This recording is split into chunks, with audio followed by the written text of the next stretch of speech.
Today's reading is From Bib to Cape, Children Are Superheroes. And first we're going to learn a little bit about the parts of the book. So this is the front cover of the book.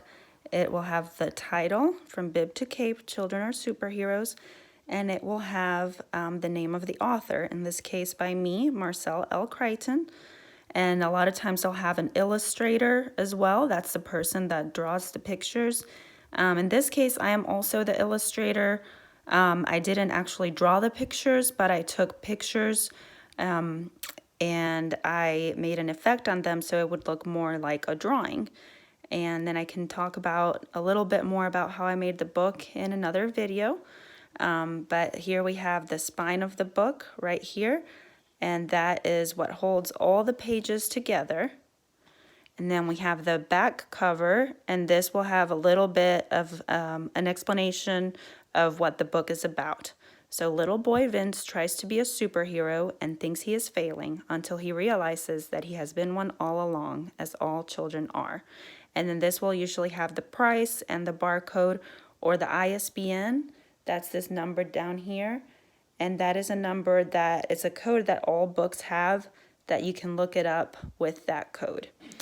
Okay, so now we have the beginning of the book. A lot of times there's blank pages, or it might talk a little bit about the publisher of the book. The book is self-published right now by me as well, and it has a little bit of an introduction about the author, usually, as I do here, and sometimes a background information about the book. And then now we can get to the good part and start reading the actual book.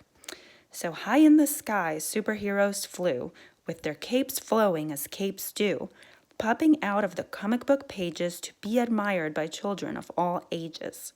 So this is Vincent in his room, and he has decals. He has some drawings in the back of his wall. It says, "Go out and explore." And that's a really fun thing, to just go out and explore and be adventurous and curious about different things. Of course, as long as you're safe, but it can be a lot of fun. And see, he's reading a comic book about superheroes. And then let's see. No exception to this admiration was little boy Vince. A superhero he would be. He was convinced. Okay. Determined as he was, he would do what any superhero does. He would try to fly. With a towel around his neck to resemble a cape, Vince climbed up a ladder. Now there was no escape. Uh-oh, do you think that was a good idea? Let's see what happens. On the last step before reaching the roof, Vince slipped on his cape and began to fall. What he could do was nothing at all except to fall, fall, fall. And instead of taking flight, gravity pulled him with all of its might. Oh no, what's going to happen? But before reaching the floor to Many Bones break, his mother caught him. That was not his fate. Phew, said the cat. Cat was relieved that he didn't get hurt. That was a close one. Vince, what were you thinking? She screamed as she held him in one arm. Once she knew she had saved him from harm. I wanted to fly, Mommy, like superheroes do. Oh, Vince, you know how much I love you. He had really scared his mom. He could see it in her face. More than anything, I want you to be safe. You see, a million things children can become, but one who flies with a cape is not one. Please promise me you won't do it again. Vince promised, but this wasn't the end. What else do superheroes do? Vince wondered. He sat and pondered. I got it. They have superpowers, such as moving things with their minds, moving objects of all kinds. In that moment, Vince saw a vase with flowers. This would be a great opportunity to test his powers. Would he be able to make it fall off the table? Vince focused on the vase, instructing it to move. If it did, then that would prove that he is a superhero. He counted back from 10 to 0. Okay, so you guys want to count back with me? Okay, let's start at 10. 9, 8, 7, 6, 5, 4, 3, 2, 1, 0. Happy New Year's! Okay, no, just kidding. Did the vase fall? Let's see. The vase tilted and fell to the ground. He was a superhero. That is, until he heard the sound of a cat's meow. Ugh, it was his pet cat that had knocked the vase down from behind. He had not moved it with his mind. What is this ruckus? Vince's mom asked, walking in the room. Oh, I see. Bad cat. And she went to get the broom. When she returned, she became concerned. See, there's the cat. He's like, oops, sorry. Vince was crying. I keep trying, like with flying, to be a superhero, but now I come to find that I can't even move things with my mind. His mother hugged him and said, It'll be okay, my love. You see, children can use their minds in a million ways that are even more impressive than moving a vase. Okay, Mommy, Vince said. He would use his mind, he decided, to think of more ways to be a superhero. He was excited. Vince lost himself in thought as being a superhero he sought. Meanwhile, his mom was upstairs doing laundry.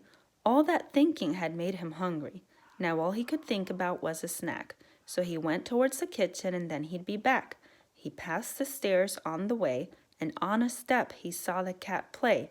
The cat took off, but there lied his toy, which caught the attention of this little boy.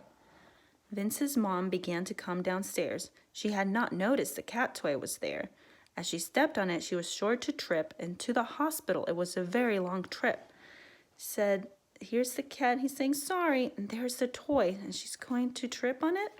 Let's see. Vince grabbed a couch cushion. That was the only solution, throwing it down for his mom's safe landing. She fell right in the middle of it. It was outstanding. His mom was startled, but she was okay. Vincent had saved the day. Mommy, Mommy, I'm a superhero after all. I saved you from a nasty fall. Oops. Wow. His mom thanked him and said, You are in fact a hero of mine, but you have been so for quite some time. You see, there's a million ways for children to be heroes, but this begins as soon as they are born, and many lives they transform. Even if someone's been sad for a while, a child will likely make them smile. The end. So I hope you liked it, and I hope you can think of different ways that you can use your mind. It's limitless, it's endless. And that means that there's no limit or end to it. There's a million different things, just like Vince's mom tells him. And there's a lot of potential. And you can look up some of those words if you're not quite sure what they mean, or ask an adult. But those are new words that you can learn too. And then in the real book, we have these blank pages at the end. And says here, these remaining pages are for you to create your own story or whatever comes to mind. Because again, your mind is limitless. So even if you don't have the book in front of you, you can still get a blank sheet of paper or a notebook, and you can come up with your own story, or you can, draw something, whatever you would like. And this is the room where I was reading the story in. These are a lot more stories that we have that we might be reading soon. And this is a very important message from Dr. Seuss that it's one of my favorite quotes ever. And I hope that you guys can really make this part of your lives, because I think it's a very good message. And if you want to read it, you can read it. I'm going to read it for you too. Be who you are and say what you feel, because those who mind don't matter, and those who matter don't mind. Dr. Seuss. So that's just saying pretty much as it sounds. Just don't be afraid to be who you are, express yourself, your thoughts, your feelings, because some people might make fun of you or be mean, but those people they shouldn't really matter. And the people that do matter, that care about you, they are not going to judge you, and they are going to be happy for you and support you with whatever it is that you do. Okay, well, till next time.